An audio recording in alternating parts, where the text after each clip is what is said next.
السلام علیکم ورحمۃ اللہ وبرکاتہ. کیا حال ہے آپ کا؟ آپ سب کو دیکھ کے اتنی خوشی ہو رہی ہے اور یوں لگ رہا ہے جیسے واقعی رمضان آ گیا ہے. الحمدللہ، اللہ کا کتنا احسان ہے کہ اللہ تعالیٰ نے ہمارے دلوں میں رمضان کی محبت ڈالی ہے اور ہم سب پوری تیاری کے ساتھ رمضان میں داخل ہونا چاہتے ہیں تاکہ اس مبارک موقع سے خوب فائدہ اٹھا سکیں.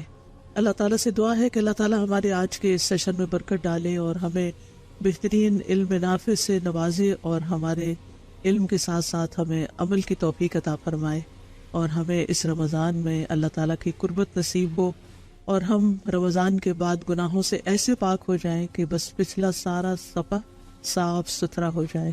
نحمدہ ونصلی علی رسولہ الکریم، اما بعد فاعوذ باللہ من الشیطان الرجیم. بسم اللہ الرحمن الرحیم.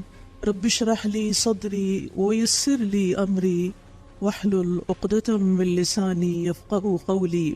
الحمد للہ واسع العطایا وجزیل الہبات ذی الفضل والاحسان والمکرمات. جعل فی ایام الحیاة مواسم الخیرات وفرصا للتزود من الطاعات. لا الہ الا اللہ وحدہ لا شریک لہ رب العباد وبار البریات. تمام قسم کی حمد اللہ کے لیے ہے جس کے عطیات اور جس کے انعامات بہت وسیع اور بہت بھاری اور عظیم ہیں، جو صاحب فضل اور صاحب احسان ہے. اس نے زندگی میں نیکیوں کے موسم بنائے اور اس نے ایسے مواقع عطا فرمائے جس میں انسان نیکیوں کا زیادہ راہ جمع کر سکتا ہے. اللہ کے سوا کوئی معبود نہیں، وہ اکیلا ہے، اس کا کوئی شریک نہیں، وہ بندوں کا رب اور مخلوقات کو پیدا کرنے والا ہے. اہلاً و سہلاً یا رمضان، رمضان کو اہلاً و سہلاً، آپ سب کو اہلاً و سہلاً. اللہ سبحانہ و تعالی ہم سب کو اس رمضان میں بھرپور عبادت کی توفیق عطا فرمائے اور جیسے ہمارا رب چاہتا ہے ہم اس طرح اس رمضان کو گزاریں. اللہم وفقنا لما تحب و ترضا. یہ اللہ سبحانہ و تعالی کا بہت بڑا احسان ہے کہ اس نے ہمیں رمضان کے قریب کر دیا ہے. اللہ سے دعا ہے کہ وہ ہمیں رمضان نصیب کرے. عام طور پر ہم رمضان کو ایک رسم کے طور پر لیتے ہیں کیونکہ ہمارے والدین روزہ رکھتے تھے، رمضان میں افطاری کا خاص اہتمام کرتے تھے، تو ہم بھی اسی پیٹرن پر بس سوچتے ہیں. لیکن یہ نہیں سوچتے کہ اس ایک مہینے سے انسان کی زندگی میں کتنا بڑا فضل اور کتنی بڑی نیکی کا موقع آتا ہے اور اس کے کیا کیا فوائد، کیا کیا ثمرات اور کیا کیا برکات انسان کو حاصل ہوتی ہیں. اس سلسلے میں مسند احمد کی ایک حدیث آپ کے سامنے رکھوں گی جس سے اس ایک مہینے کی ویلیو اور اس کی فضیلت آپ کو سمجھ میں آئے کہ آپ کو کتنا بڑا انعام ملنے والا ہے. ابو ہریرہ رضی اللہ عنہ کہتے ہیں کہ قبیلہ قزاع کے خاندان بلی کے 2 شخص نبی صلی اللہ علیہ وسلم پر ایمان لائے، یعنی اکٹھے. ان میں سے ایک تو جہاد کرتے ہوئے شہید ہو گیا اور دوسرا 1 سال بعد مزید زندہ رہا اور پھر فوت ہوا، یعنی 1 سال کے وقفے کے بعد فوت ہوا، شہید نہیں ہوا. طلحہ بن عبید اللہ کہتے ہیں کہ میں نے خواب میں دیکھا کہ وہ شخص جس کا 1 سال بعد انتقال ہوا اس شہید سے بھی پہلے جنت میں داخل ہوا ہے. ورنہ ہم تو سوچتے ہیں کہ شہید کا درجہ سب سے افضل ہے اور وہ ہم سے آگے ہوں گے، لیکن یہاں جو شخص بعد میں فوت ہوا وہ شہید سے بھی پہلے جنت میں داخل ہوا. تو مجھے اس پر بہت تعجب ہوا. صبح میں نے رسول اللہ صلی اللہ علیہ وسلم کو یہ خواب سنایا تو رسول اللہ صلی اللہ علیہ وسلم نے فرمایا، کیا اس نے اس کے بعد یعنی پہلے شخص کے بعد، شہید کے بعد رمضان کے روزے نہیں رکھے اور سال بھر کی 6000 اور اتنی زیادہ رکعتیں نہیں پڑھی؟ یعنی 1 سال کے رمضان کے روزے اور نمازیں اس شخص کو شہید سے بھی آگے لے گئی. ہم بعض اوقات جب اپنا فرض ادا کرتے ہیں تو ہم سمجھتے ہیں کہ یہ ایک فریضہ ہے، بس پورا کر لو، روزہ رکھنا ہے رکھ لو، نماز پڑھنی ہے پڑھ لو، بس ایک مشینی انداز میں یہ کام کرتے رہتے ہیں. لیکن یہ نہیں سوچتے کہ یہ ہمارے درجات کی بلندی کا باعث بنتے ہیں اور ہمیں اللہ تعالیٰ کا قرب نصیب کرتے ہیں. تو خوش قسمت ہے وہ شخص جس کو اللہ تعالیٰ لمبی زندگی دے اور پھر نیکیوں سے بھرپور دے اور نیکی کے موسموں اور نیکی کے اوقات سے بھرپور فائدہ اٹھانے کی توفیق عطا کرے. بعض سلف کے بارے میں آتا ہے، سلف کہتے ہیں ان لوگوں کو جو پہلے کے نیک لوگ تھے، گزشتہ نیک لوگ ابتدائی صدیوں کے، کہ وہ 6 ماہ تک یہ دعا کرتے اے اللہ ہمیں رمضان تک پہنچا دے، یعنی اتنے حریص ہوتے تھے کہ انہیں رمضان ملے، اور پھر وہ رمضان کے بعد 5 ماہ تک یہ دعا کرتے رہتے کہ اے اللہ ہمارے رمضان کے روزے قبول فرما لے۔ کیا ہم نے بھی یہ دعائیں کبھی کی؟ ہم میں سے کتنے لوگوں نے یہ دعا کی کہ یا اللہ ہمیں رمضان تک پہنچا دے، اللہم بلغنا رمضان۔ پھر اسی طرح یہ دعا اس لیے کیا کرتے تھے کہ وہ اس کے فائدوں کو جانتے تھے، اس کی برکتوں کو سمجھتے تھے، اس میں ملنے والے انعامات کو سمجھتے تھے۔ پھر جب رمضان داخل ہو جاتا تو اللہ تعالیٰ سے دعا فرماتے کہ وہ انہیں اس میں عمل صالح کرنے کی توفیق عطا فرمائے، اور جب رمضان ختم ہوتا تو دعا کرتے کہ جو کچھ بھی ہم نے اس رمضان میں کیا اللہ تعالیٰ اس کو قبول فرما لے، کیونکہ جو اللہ کے سچے بندے ہوتے ہیں، ایمان والے بندے ہوتے ہیں، وہ نیکی کرنے کے بعد کسی فخر اور غرور میں مبتلا نہیں ہوتے، بلکہ پھر بھی ڈرتے رہتے ہیں کہ جو کچھ ہم نے کیا وہ قبول بھی ہو جائے۔ سورۃ المومنون میں آتا ہے والذین یؤتون ما آتوا وقلوبهم وجلة انہم الی ربہم راجعون اولئک یسارعون فی الخیرات وہم لہا سابقون۔ اور وہ کہ انہوں نے جو کچھ دیا اس حال میں دیتے ہیں کہ ان کے دل ڈرنے والے ہوتے ہیں کہ یقیناً وہ اپنے رب ہی کی طرف لوٹنے والے ہیں۔ یہ لوگ ہیں جو نیکی کے کاموں میں جلدی کرتے ہیں اور یہی ان کی طرف آگے نکلنے والے ہیں۔ اور پھر آپ دیکھیے کہ جب رمضان آتا ہے تو رمضان کے داخل ہونے سے پہلے ہی اس کا استقبال کر لینا چاہیے، یعنی اس کو ویلکم کرنا چاہیے، اس کے لیے تیاری کرنی چاہیے۔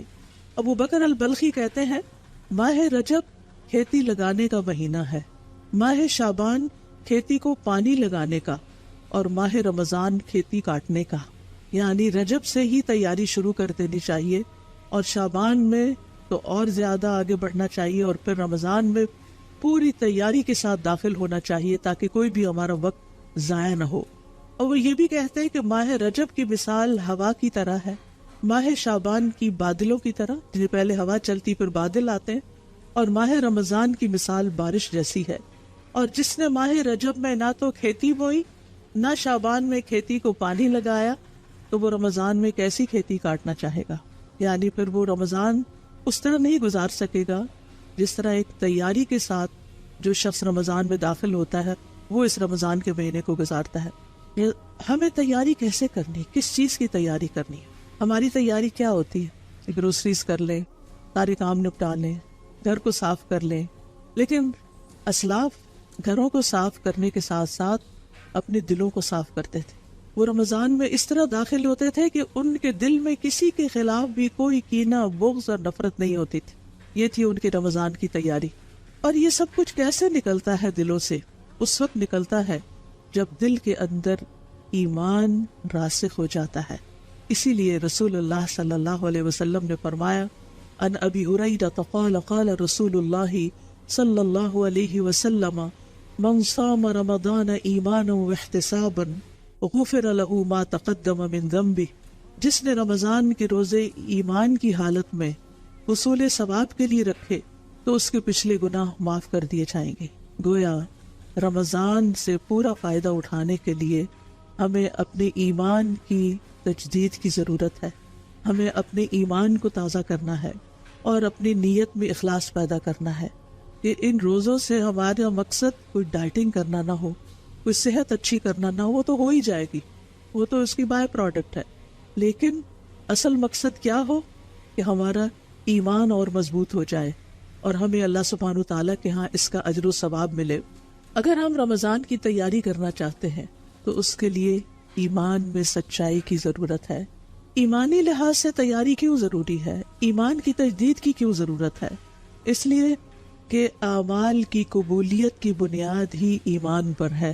جتنا اچھا ایمان ہوگا، جتنا مضبوط ایمان ہوگا، جتنا پکا ایمان ہوگا، اتنا ہی عمل کا اجر و ثواب بڑھ جائے گا، کیونکہ نبی صلی اللہ علیہ وسلم نے رمضان کی جزا کو، روزے کی جزا کو اور رات کے قیام کو ایمان اور احتساب پر مرتب کیا ہے، اور ثواب کے حاصل ہونے کی شرط بتائی ہے۔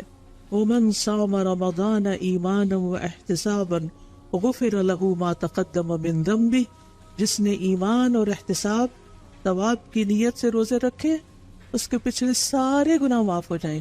وہ گناہ جو بالغ ہونے کی عمر میں کیے، وہ گناہ جو بلوغت کے بعد کیے، جوانی میں کیے، اور پھر بڑھاپے تک جو گناہ ہوتے رہے، وہ گناہ جو پچھلے سال کیے رمضان کے بعد سے، وہ گناہ جو پچھلے مہینے کیے، وہ گناہ جو پچھلے ہفتے کیے، وہ گناہ جو پچھلے دن کیے، وہ سارے کے سارے بالکل صاف ستھرے ہو جائیں گے جب رمضان میں داخل ہوں گے، اور ایمان کے ساتھ داخل ہوں گے، ایمان کی مضبوطی کے ساتھ داخل ہوں گے، کیونکہ کوئی بھی نیکی ایمان کے بغیر قبول نہیں. سورۃ الحدید میں اللہ تعالیٰ فرماتے ہیں آمنوا باللہ ورسولہ وانفقوا مما جعلکم مستخلفین فیہ والذین آمنوا منکم وانفقوا لہم اجر کبیر. اللہ اور اس کے رسول پر ایمان لاؤ. یہ کس سے کہا جا رہا ہے؟ ایمان والوں سے کہا جا رہا ہے.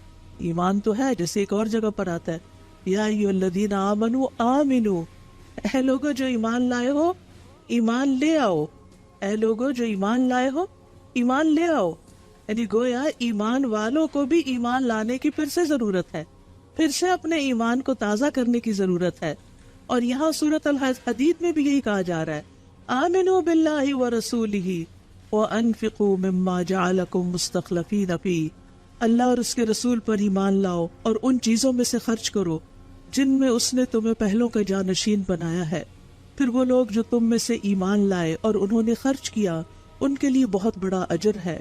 یعنی پہلے ایمان کی دعوت، پھر عمل کی دعوت، اور پھر جو ایمان لے آئے فالذین آمنوا منکم وانفقوا لہم اجر کبیر. جو لوگ تم میں سے ایمان لائے اور انہوں نے خرچ کیا ان کے لیے بہت بڑا اجر ہے. تو گویا اجر کب ملے گا؟ چاہے خرچ کرنا ہو، چاہے روزے رکھنے ہو، چاہے قیام اللیل کرنا ہو، جب ایمان ہوگا، یقین ہوگا. تو اس سے پتہ چلتا ہے کہ ایمان کا ہونا اور درست ایمان کا ہونا لازمی شرط ہے اعمال کی قبولیت میں. کیوں؟ اس لیے کہ بہت سے لوگ ایمان بھی لانے کا دعویٰ کرتے ہیں لیکن ساتھ ہی شکوک و شبہات کا شکار ہوئے رہتے ہیں. ان کے دل میں اللہ کے بارے میں شک، پتہ نہیں اللہ ہے کہ نہیں. اور آج کی ہماری نئی جنریشن کا حال تو اللہ تعالیٰ ہی جانتا ہے کہ ان کے دلوں میں اسلام کے بارے میں، اللہ کے بارے میں، رسول کے بارے میں، قرآن کے بارے میں، اوور آل دین کے بارے میں، قرآن کے احکامات کے بارے میں کس قدر شکوک و شبہات ہیں. شک ایمان کے منافی ہے. ہم سب کو اپنے دلوں کا جائزہ لینا ہے کہ کیا میں اللہ کے رب ہونے پہ راضی ہوں؟ کیا میں محمد صلی اللہ علیہ وسلم کے نبی ہونے پہ راضی ہوں؟ کیا میں اسلام کے دین ہونے پہ راضی ہوں، مطمئن ہوں، خوش ہوں؟ میرا پورا یقین ہے کہ یہ سب کچھ بالکل سچ ہے، حقیقت ہے، اور میں کسی وسوسے کا شکار نہیں. اور پھر اللہ سبحانہ وتعالیٰ کی رضا کے لیے سارے کام کیے جائیں، کیونکہ اللہ تعالیٰ پر ایمان رکھتے ہیں تو پھر وہی عمل جو چھوٹا سا بھی ہو وہ بہت بڑا درجہ پا جاتا ہے. قیامت کے دن جب کفار اور مشرکین کو جہنم میں داخل کر دیا جائے گا تو قیامت کے میدان میں صرف وہی لوگ رہ جائیں گے جو اللہ کی عبادت کرتے تھے. ٹھیک ہے، یعنی وہ کفار کو جہنم میں ڈال دیا گیا. باقی کون بچے؟ جو کیا کرتے تھے؟ اللہ کی عبادت کرتے تھے. ان میں توحید پرست بھی ہوں گے، گناہگار لوگ بھی ہوں گے، نافرمانیاں کرنے والے بھی ہوں گے، اور منافقین بھی ہوں گے، کیونکہ منافق بھی عبادت تو کرتے ہیں. ان پر پل صراط سے پہلے اندھیرا ڈال دیا جائے گا، سب کے سب پر پچ ڈارک، بلیک آؤٹ ہو جائے گا. کفار تو جہنم میں چلے گئے، اب یہ جو باقی بچے ہیں انہوں نے اب پل صراط کو کراس کرنا ہے. ہر طرف اندھیرا چھا گیا. امیجن کریں اگر رات کے وقت پورے ٹورانٹو کی بجلی چلی جائے تو کیسا اندھیرا ہوگا. اب تو ہم فوراً اپنے موبائل کی لائٹ آن کر لیتے ہیں اور روشنیاں کر لیتے ہیں، لیکن کسی بھی اندھیرے وقت کو یاد کیجئے. آج رات اپنی رضائی میں منہ دے کے اندھیرے کو امیجن کیجئے اور پھر پل صراط کو یاد کیجئے. ابن عباس اور ابو امامہ الباہلی رضی اللہ عنہما کہتے ہیں قیامت کے دن لوگوں پر اندھیرا چھا جائے گا. امام ماوردی کہتے ہیں کہ میرا خیال ہے یہ فیصلہ ہو جانے کے بعد ہوگا، پھر انہیں نور دیا جائے گا. اندھیرا ہونے کے بعد نور دیا جائے گا اور وہ اس کی روشنی میں چلیں گے، اور یہ نور ہر انسان کو ملے گا جو اس وقت وہاں میدان میں موجود ہوگا امتحان المؤمنین کے بعد. چاہے مسلمان ہو، چاہے منافق ہو، چاہے نیک ہو، چاہے گناہگار ہو، سب کو نور ملے گا۔ لوگ اپنے نور کے ساتھ، ہر ایک کی اپنی پرسنل لائٹ ہوگی، اپنے نور کے ساتھ چلیں گے۔ جہنم کے پل پر آنکڑے اور کانٹے ہوں گے، جن کو وہ کانٹے چاہیں گے پکڑ لیں گے، اور پھر یکا یک منافقین کا نور پوری طرح بجھ جائے گا، منافقوں کا نور ختم ہو جائے گا، مومن نجات پا جائیں گے۔ سلیم بن عامر کہتے ہیں ہم ایک جنازے کے ساتھ باب دمشق میں تھے، ہمارے ساتھ ابو امامہ باہلی رضی اللہ عنہ بھی تھے۔ جب انہوں نے جنازہ پڑھایا اور دفن کا کام شروع ہوا، یعنی میت کو دفن کر رہے تھے، تو ابو امامہ باہلی نے فرمایا، لوگو تم اس دنیا کی منزل میں آج صبح شام کر رہے ہو، یعنی آج دنیا میں تم صبح اور شام کرتے ہو، یہاں تم نیکیاں اور برائیاں کر سکتے ہو، اس کے بعد ایک اور منزل کی طرف تم سب کوچ کرنے والے ہو، اور یہ قبر ہے۔ قبر میں روشنی کہاں سے آئے گی؟ کیا کوئی ہمارے ایسا سسٹم ہے کہ مرنے والے کے ساتھ ہی روشنی کا انتظام اندر کر دیا جائے؟ ناٹ پاسبل، ہو ہی نہیں سکتا۔ وہ کہتے ہیں یہی قبر کی جو تنہائی کا، اندھیرے کا، کیڑوں کا اور تنگی اور تاریکی والا گھر ہے، یہی وہ منزل ہے جس میں نیکسٹ لینڈ کرنا ہے۔ مگر جس کے لیے اللہ تعالیٰ اسے وسعت دے دے، جس کو اللہ قبر میں نور دے دے، بس اس کا اپنا ہی نور ہوگا، باہر سے کوئی نور نہیں آ سکتا۔ وہ کہتے ہیں یہاں سے پھر تم قیامت کے مختلف مقامات پر وارد ہوگے، اور وہاں تم کسی مقام پر ہوگے کہ لوگوں پر اللہ کی طرف سے ایک حکم چھا جائے گا، یہاں تک کہ بہت سے لوگوں کے چہرے سفید ہو جائیں گے اور بہت سے لوگوں کے چہرے سیاہ ہو جائیں گے، چہروں پہ اندھیرا چھا جائے گا۔ پھر تم ایک میدان میں جاؤ گے جہاں لوگوں پر سخت اندھیرا ہوگا، وہاں نور تقسیم کیا جائے گا، مومن کو نور دیا جائے گا، کافر اور منافق بے نور رہ جائے گا۔ اسی کی مثال اللہ تعالیٰ نے اپنی کتاب میں بیان کی ہے، او کظلمات فی بحر اللجی یغشاہ موج من فوقہ موج من فوقہ سحاب ظلمات بعضها فوق بعض اذا اخرج یدہ لم یکد یراہا ومن لم یجعل اللہ لہ نورا فما لہ من نور۔ یا ان کے اعمال جیسے نہایت گہرے سمندر میں اندھیرے ہوں جسے موج نے ڈھانپ لیا ہو، اس کے اوپر ایک اور موج ہو، اس کے اوپر بادل ہو، اندھیروں پر اندھیرے، جب وہ اپنا ہاتھ نکالتا ہے تو قریب ہے کہ اسے دیکھ بھی نہ سکے، اور جس کے لیے اللہ نے کوئی نور نہیں بنایا اس کے لیے کوئی نور ہی نہیں۔ تو یہ وہ کہتے ہیں کہ یہ آیت اس دن کے اندھیرے کے لیے بھی ہے کہ وہاں ایسا اندھیرا ہوگا کہ کسی کو اپنا ہاتھ بھی نظر نہیں آئے گا۔ منافقین سے اندھیرا ایسا ہوگا منافقین کا کہ ان کو کچھ بھی نظر نہیں آئے گا، لہٰذا وہ پل کراس نہیں کر سکیں گے، وہیں نیچے گر جائیں گے۔ تو جس طرح ایک نابینا شخص آنکھوں والے کی بصارت نہیں لے سکتے، یعنی اگر مثلاً ایک شخص ہے، اس کا بھائی نابینا ہے تو وہ اپنا نور اپنے بھائی کو نہیں دے سکتا۔ تو اسی طرح قیامت کے دن اگر ایک بھائی کے پاس بہت زبردست نور ہے اور دوسرے کے پاس کوئی نور نہیں تو وہ اپنا نور اس کو نہیں دے سکتا۔ ہم میں سے کوئی اپنے بیٹے کو نور نہیں دے سکے گا، کوئی اپنے والدین کو نور نہیں دے سکے گا، کوئی اپنے عزیز پیارے کو نور نہیں دے سکے گا، ہر ایک کا صرف اپنا اپنا نور ہوگا، اور یہ نور نور ایمان ہوگا۔ جتنا زیادہ کسی کا پختہ، مضبوط، اچھا ایمان ہوگا اتنا ہی زیادہ اس کا نور ہوگا۔ منافق ایمان والوں سے درخواست کریں گے، آرزو کریں گے، ان کی منتیں کریں گے، انظرونا نقتبس من نورکم، ہمیں دیکھو، ہمیں بھی تمہارے نور سے کچھ مل جائے۔ تو کیا کہیں گے مومن؟ قیل ارجعوا وراءکم فالتمسوا نورا، کہیں گے جاؤ واپس جا کے اپنا جہاں سے آئے ہو وہاں سے نور لے کر آؤ، یہاں نور نہیں ملتا۔ وہ نور تو دنیا سے لے کر جانا تھا، قیامت کے دن تو کوئی نور نہیں۔ اور پھر ان مومنوں اور ان کے درمیان ایک دیوار حائل کر دی جائے گی جس کے ایک طرف رحمت ہوگی اور دوسری طرف عذاب ہوگا۔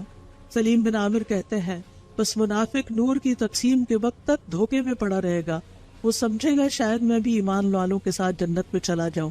اس طرح اللہ تعالیٰ مومن اور منافق کے درمیان فرق پیدا کر دے گا۔ نبی صلی اللہ علیہ وسلم کے زمانے میں منافقین نمازیں بھی پڑھتے تھے، روزے بھی رکھتے تھے، صدقات بھی دیتے تھے، کچھ جنگوں میں بھی شریک ہو جاتے تھے، لیکن ان کے دل شکوک و شبہات کا شکار تھے، دلوں میں خالص ایمان نہیں تھا، ڈاؤٹس کا شکار تھے۔ آج ہمیں دین کے بارے میں اپنے سارے ڈاؤٹس کو دنیا میں کلیئر کرنا ہے، ہمیں اپنا گمان اللہ تعالیٰ کے بارے میں اچھا رکھنا ہے، اللہ سے شکوے نہیں کرنے، اللہ سے ناراض نہیں ہونا، اللہ کے ساتھ بے ادبی نہیں کرنی، کیونکہ ہم اس کو اپنا رب مان چکے ہیں۔ اسی طرح رسول اللہ صلی اللہ علیہ وسلم کے بارے میں کسی قسم کا کوئی برا خیال دل میں نہیں ہونا چاہیے کہ یہ کیا آپ نے یہ فرما دیا اور اب ہمیں مشکل پڑ گئی۔ اسی طرح قرآن کی کسی ایک آیت کے ایک حصے، ایک لفظ کا بھی انکار نہیں کرنا چاہیے، اور اس کے بارے میں دل تنگ نہیں ہونا چاہیے۔ اس کو پورے کا پورا ہولسم لینا چاہیے، جیسا ہے، جیسا فرمایا اس کو قبول کرنا چاہیے۔ یہ ایمان کا تقاضا ہے۔ اور اسی طرح آخرت کے بعد، مرنے کے بعد قبر کے حساب کتاب، اور پھر حشر کے دن کی ساری جو واردات ہیں، اور پھر جنت اور دوزخ، ان کے بارے میں بھی ہمارے دل میں کوئی ڈاؤٹ نہیں ہونا چاہیے۔ اور پھر الحمدللہ بچپن سے ہمیں ایمان ملا، ہم ایمان کی حالت میں پیدا ہوئے، لیکن آج ہمارے بچے، ہماری نسلیں جس ماحول میں ہیں، وہاں ان کو وہ سارے پریویلیجز حاصل نہیں ہوئے جو ہمیں حاصل تھے۔ ہم میں سے جتنی بہنیں بھی یہ لیکچر سن رہی ہیں، ان سب کو گھر جا کر اپنے بچوں کے ساتھ بیٹھ کر ایک سیٹنگ کرنی چاہیے اور ان کے ایمان کا جائزہ لینا چاہیے کہ وہ کس درجے کا ہے۔ ان سے پوچھنا چاہیے کہ آپ کے دل میں اللہ تعالیٰ کے بارے میں کوئی ڈاؤٹ تو نہیں، رسول اللہ صلی اللہ علیہ وسلم کے بارے میں کوئی ڈاؤٹ تو نہیں، آخرت کے بارے میں کوئی شک تو نہیں، قرآن کے بارے میں کوئی شک تو نہیں، رسول صلی اللہ علیہ وسلم کی احادیث صحیحہ کے بارے میں کوئی شک تو نہیں۔ اگر کہیں بھی کوئی چھوٹی موٹی چیز بھی ہو تو وہ ختم ہو جانی چاہیے، کیونکہ دل کے اندر شک کا ہونا، دل کے اندر بیماری کا ہونا، یہ سب ایمان کے منافی ہے، اور یہ انسان کو مومن کی حد سے نکال کر نفاق کی طرف لے جاتا ہے۔ منافق قیامت کے دن پلسرات کے قریب پکاریں گے مومنوں کو، الم نکم معکم، کیا ہم تمہارے ساتھ نہیں رہتے تھے؟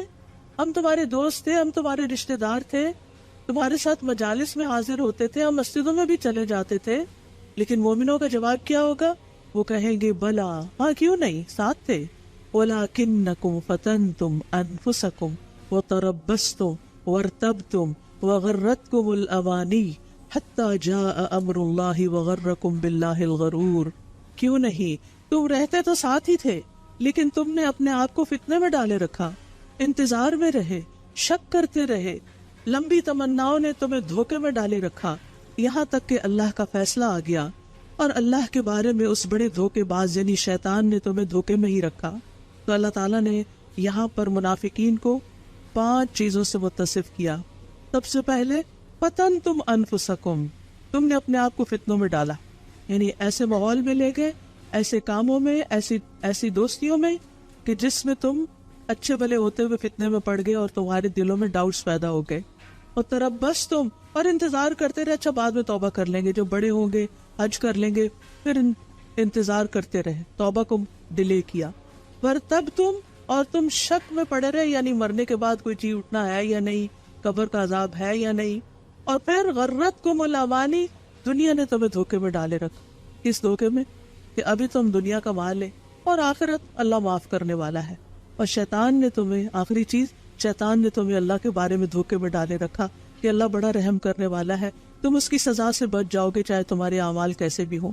تو یاد رکھیے، ایمان کے بغیر منافقین کے جو بھی عمل تھے وہ قبول نہیں ہوں گے، بلکہ ان کا ٹھکانہ کہاں ہوگا؟ آپ سب کو پتہ ہے نا، کہاں؟ فی الدرک الاسفل من النار، کیونکہ یہ دھوکے باز لوگ تھے، یہ فراڈ کر رہے تھے، صرف انسانوں کے ساتھ، صرف مومنوں کے ساتھ نہیں، اللہ اور اس کے رسول کے ساتھ بھی، کہ ظاہر میں کچھ تھے، اندر سے کچھ اور تھے، لہٰذا ان کا انجام کفار سے بھی بدتر ہوگا۔ تو یاد رکھیے، صرف ایمان کا نام لے لینا اور چند کام کر لینا یہ ایماندار ہونے پہ دلالت نہیں کرتا۔ لہٰذا بہت سے لوگ ایسے ہیں کہ جو روزے رکھتے ہیں بس ایک رسم سمجھ کر، لیکن اور اسی طرح نمازیں بھی پڑھ لیتے ہیں بس ایک روٹین سمجھ کر، لیکن وہ نہیں جانتے کہ ایمان کا تقاضا کیا ہے۔ حقیقت میں وہ اندر سے ایمان سے خالی ہوتے ہیں۔ اسی طرح کچھ لوگ کنارے پر رہ کے ایمان لاتے ہیں، یعنی جیسے قرآن سورۃ الحج میں آتا ہے وَمِنَ النَّاسِ مَن يَعْبُدُ اللَّهَ عَلَى حَرْفٍ وَمِنَ النَّاسِ مَن يَعْبُدُ اللَّهَ عَلَى حَرْفٍ فَإِنْ أَصَابَهُ خَيْرٌ اطْمَأَنَّ بِهِ وَإِنْ أَصَابَتْهُ فِتْنَةٌ انقلب عَلَى وَجْهِهِ خَسِرَ الدُّنْيَا وَالْآخِرَةَ ذَلِكَ هُوَ الْخُسْرَانُ الْمُبِينُ۔ اور لوگوں میں سے کوئی ایسا بھی ہے جو کنارے پہ رہ کے اللہ کی عبادت کرتا ہے، پھر اگر اسے کوئی بھلائی پہنچتی ہے تو مطمئن ہو جاتا ہے، یعنی مال مل جاتا ہے، اولاد مل جاتی ہے، کوئی دنیا کی نعمتیں اور کامیابیاں ملتی ہیں تو اللہ سے راضی رہتا ہے، اور اگر اسے کوئی آزمائش آتی ہے تو وہ اپنے چہرے پہ واپس پلٹ جاتا ہے، مجھے ایسا دین نہیں چاہیے۔ اس نے دنیا اور آخرت دونوں کا نقصان اٹھایا، یہی خلا خسارہ ہے۔ کیا ہم میں ایسے لوگ نہیں کہ جن کو کوئی تکلیف آئے تو نمازیں ہی چھوڑ دیتے ہیں، وہ دین کے احکامات کو ہی چھوڑ دیتے ہیں؟ بعض خواتین پردہ اتار دیتی ہیں، بعض لوگ دین کی مجلسوں میں آنا چھوڑ دیتے ہیں۔ بھئی کیا ہوا؟ ہم نے اتنی دعائیں کی تھی لیکن ہماری دعائیں نہیں سنی گئی، پتہ نہیں اللہ ہے بھی کہ نہیں۔ اگر وہ ہوتا تو ایسا نہ ہوتا۔ کوئی مسلمان یہ باتیں نہیں کہہ سکتا، اور اگر کوئی ایسے کہتا ہے تو پھر وہ مسلمان ہی نہیں رہتا، وہ نفاق کا شکار ہو جاتا ہے۔ یعنی خیر پر تو مطمئن ہوتے ہیں لیکن اللہ پر یقین نہیں رکھتے۔ خیر مل جائے تو سب ٹھیک ہے، نہیں ملے لیکن یاد رکھیے اللہ تعالیٰ ہر ایک کو آزماتا ہے۔ احسب الناس ان یترکوا ان یقولوا آمنا وهم لا یفتنون، کیا لوگوں نے سمجھ رکھا ہے کہ وہ صرف اتنا کہنے پہ چھوڑ دیے جائیں گے کہ ہم ایمان لائے اور وہ آزمائے نہیں جائیں گے؟ آزمائش تو سب کی ہوگی۔ وَلَقَدْ فَتَنَّا الَّذِينَ مِن قَبْلِهِمْ وَلَيَعْلَمَنَّ اللَّهُ الَّذِينَ صَدَقُوا وَلَيَعْلَمَنَّ الْكَاذِبِينَ، اور یقیناً ہم نے ان لوگوں کو بھی آزمایا تھا جو ان سے پہلے تھے، بس اللہ ضرور جانچ لے گا ان لوگوں کو جنہوں نے سچ کہا، اور وہ ضرور معلوم کر لے گا جھوٹوں کو بھی۔ تو اللہ نے پرکھنا ہے، امتحان ہونے ہیں، اس کے لیے تیار رہیے۔ جو بھی لا الہ الا اللہ کہتا ہے اس کا امتحان ہوتا ہے۔ اسی لیے علامہ اقبال نے کہا تھا، چمی گویم بلرزم کمی دانم مشکلات لا الہ را، جب میں کہتا ہوں کہ میں مسلمان ہوں تو میں لرز جاتا ہوں، کیونکہ مجھے پتا ہے کہ لا الہ الا اللہ کہنے کی مشکلات کیا ہیں، اس میں انسان کو قربانیاں کرنی پڑتی ہیں۔ لہٰذا مومن اور منافق میں ظاہری اعمال کا فرق نہیں ہوتا بلکہ باطنی اعمال کا فرق۔ اس لیے ہم سب کو رمضان سے پہلے اپنے باطن کا جائزہ لینا ہے، اپنے اندر کا جائزہ لینا ہے۔ نبی صلی اللہ علیہ وسلم نے فرمایا 3 خصلتیں جس میں ہو وہ منافق ہے، اگرچہ وہ روزے رکھے اور نماز ادا کرے اور حج اور عمرہ کرے، اور وہ یہ کہے کہ میں مسلمان ہوں، وہ کہے بھی کہ میں مسلمان ہوں اور سارے کام کر رہا ہے، لیکن جب بات کرے تو جھوٹ بولے، جب وعدہ کرے تو وعدہ خلافی کرے، اور جب امانت دی جائے تو خیانت کرے۔ آج آپ دیکھیں کہ مسلمانوں کے اندر یہ چیزیں، دنیا کے کسی بھی خطے میں رہتے ہیں، اپنے آپ کو بظاہر مسلمان کہتے ہیں لیکن اپنے اعمال میں ان سب چیزوں کا شکار۔ اللہ تعالیٰ ہمیں اس سے نکالے اور ہمیں ہمارے ایمان کو محفوظ رکھے۔ تو بات یہ ہے کہ ظاہراً ایمان والے عمل کرنا لیکن ایمان کا مضبوط نہ ہونا، یہ ہم سب کے لیے ایک آزمائش ہے، اور ہم سب کو اللہ سبحانہ وتعالیٰ کی عبادت پورے یقین کے ساتھ کرنی ہے۔ آپ دیکھیں کہ جب ہم عبادت کر بھی رہے ہوتے ہیں نا تو ہم کہتے ہیں پتہ نہیں ٹھیک بھی ہوئی ہے کہ نہیں، پتہ نہیں کوئی ثواب ملے گا یا نہیں، یعنی اللہ سبحانہ وتعالیٰ کے بارے میں اچھا گمان بھی نہیں رکھتے۔ تو ہمیں یقین کے ساتھ اس مہینے میں داخل ہونا ہے کہ میں انشاءاللہ اپنی طرف سے اچھے سے اچھا عمل کروں گی اور اللہ تعالیٰ پر پورا یقین رکھوں گی کہ اللہ تعالیٰ اس کی جزا مجھے دے گا۔ تو مقبول روزے کی صفت کیا ہے؟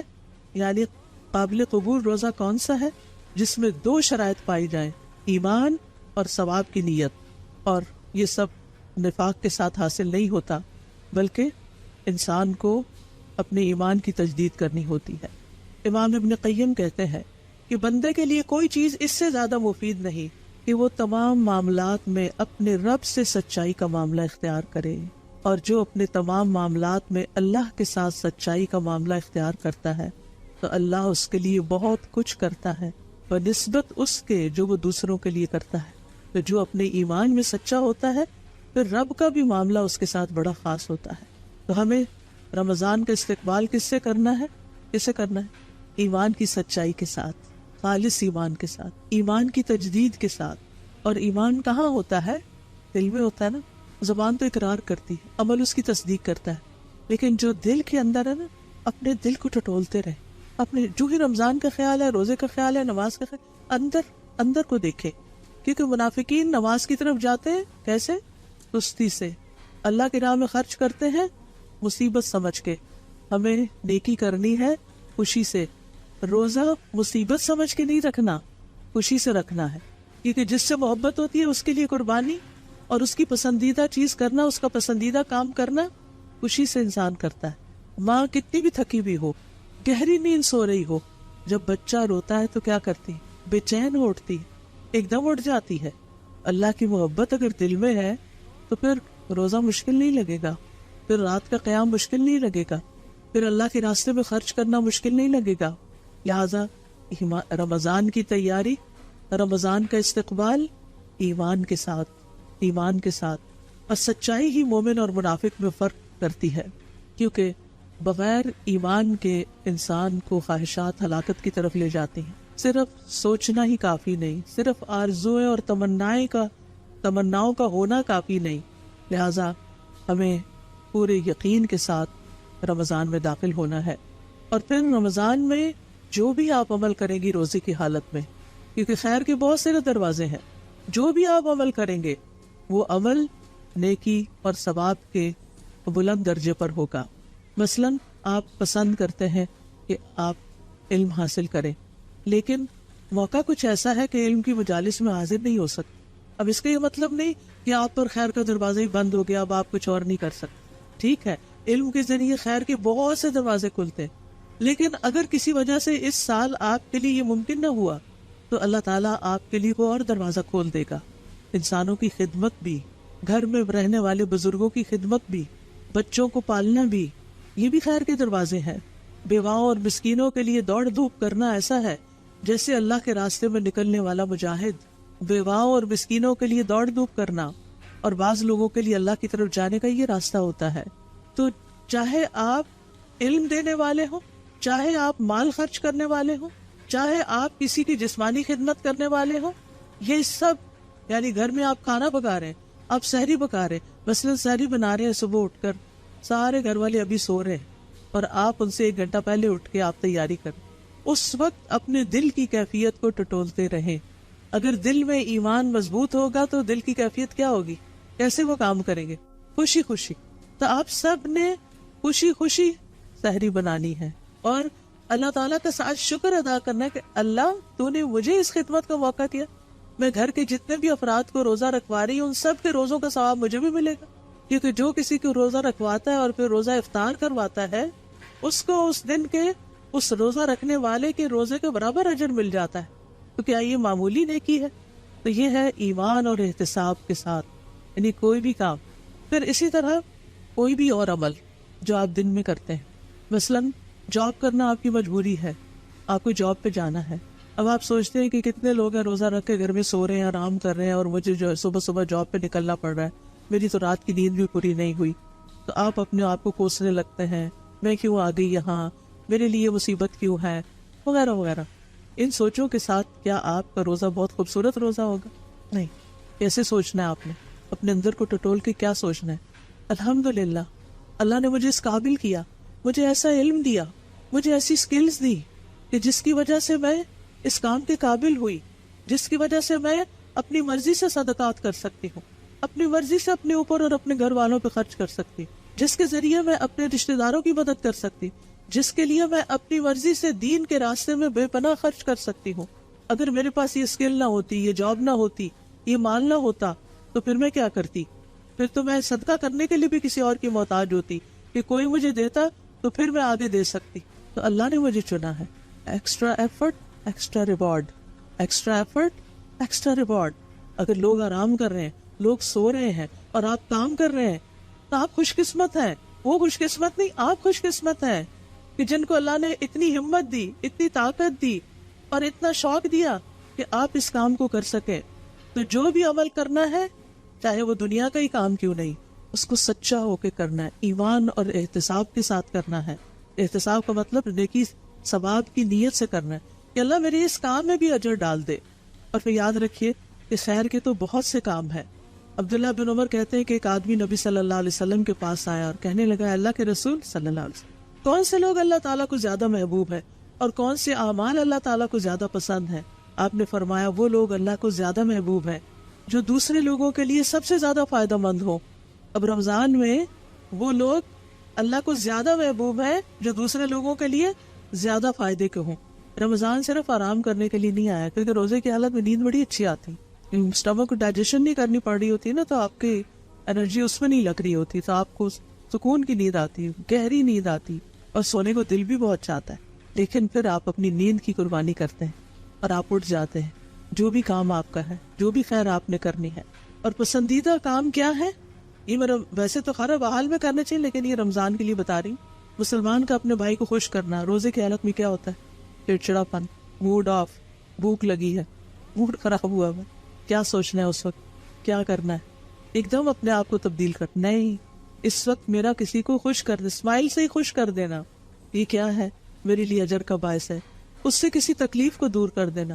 سر میں تو روزے کی وجہ سے آپ کی بھی درد ہو رہی، لیکن آپ کے ہسبینڈ نے کہا میرے سر میں درد ہو رہی ہے. آپ اپنی درد بھول کر کیا کرتے؟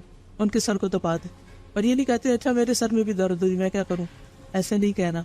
اچھا کوئی بات نہیں، آپ کو کیا چاہیے، اور پھر اس کا قرضہ ادا کر دینا. آپ کے ارد گرد کئی ایسے اسٹوڈینٹس ہوں گے، کئی ایسے لوگ ہوں گے کہ جو قرضوں کے بوجھ تلے دبے ہوں گے بیک ہوم آپ کے رشتے داروں میں سے. اور اسے کھانا کھلانا.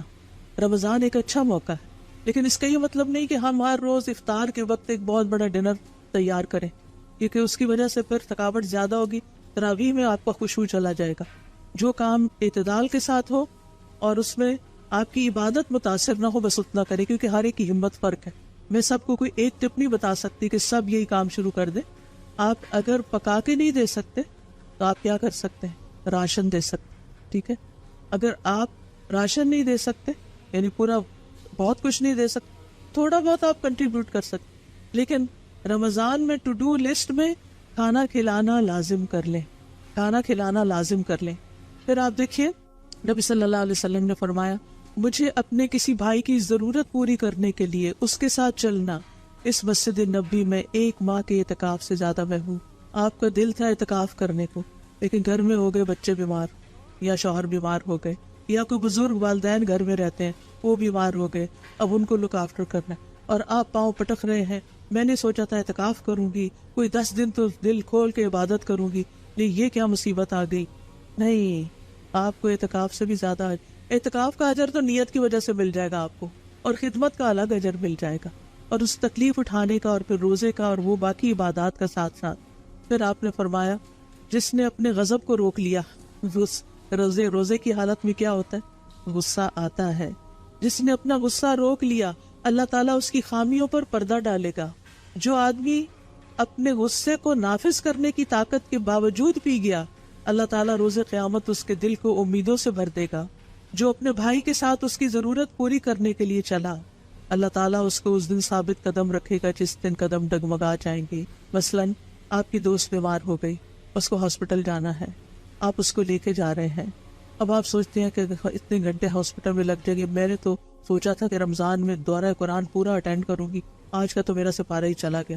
اور آپ جا بھی رہے ہیں اور دل میں غصہ کھا رہے ہیں کہ میں ہی رہ گئی تھی اس کام کے لیے. جی، اللہ نے آپ کو چنا، آپ رہ نہیں گئی تھی، آپ اللہ کی نظر میں تھی، اللہ نے آپ کے حصے میں یہ کام ڈالا ہے. لہٰذا یہ باتیں میں اس لیے کر رہی ہوں کیونکہ ہم رمضان میں صرف عبادت پہ فوکس ہو جاتے ہیں. ضرور کریں عبادت، جن کو اللہ موقع دے، فرسٹ پرائرٹی ہماری عبادت ہی ہونی چاہیے. صوم اینڈ قیام، 2 کام اہم ترین ہیں. یعنی دن کو روزہ، من صام رمضان ایمانا و احتسابا، اور رات کو قیام، من قام رمضان ایمانا و احتسابا. یہ 2 کام لازم ہے.